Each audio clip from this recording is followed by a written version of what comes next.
చిన్న విషయం చెప్తామని నేను వీడియో చేస్తున్నా. ఫన్నీగా ఉంటుంది, కొంచెం ఆలోచింపజేస్తుంది అన్నమాట. తెలుగులో ఒక వర్డ్ ఉంది, ఇంగ్లీష్లో కూడా ఒక వర్డ్ ఉంది. అంటే ఈ తెలుగు వర్డు ఆ ఇంగ్లీష్ వర్డ్ రెండు ప్రొనౌన్స్ చేసినప్పుడు సేమ్ ఉంటుంది, అసలు చేంజ్ ఏమి ఉండదు. ఆ ప్రొనౌన్సియేషన్ అనేది సేమ్ ఉంటుంది. ఆ వర్డ్ ఏంటి అనేది నేను మీకు చెప్తాను. విన్న తర్వాత మీకు కూడా అలాంటి వర్డ్స్ ఏమైనా తెలిస్తే కామెంట్ చేయండి, నేను తెలుసుకుంటాను.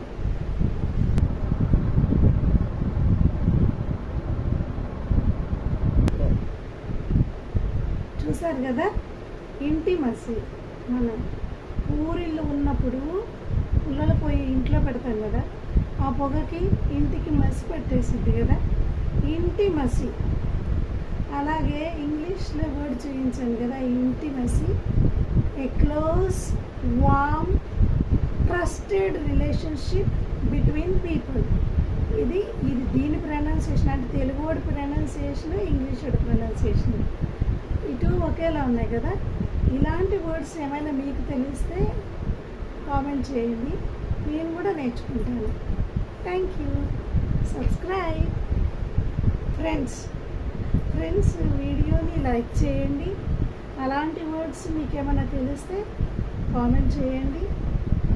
ఛానల్ని సబ్స్క్రైబ్ చేసుకోండి. ఇంకా బాగా నచ్చింది అనుకోండి వీడియో, షేర్ చేయండి.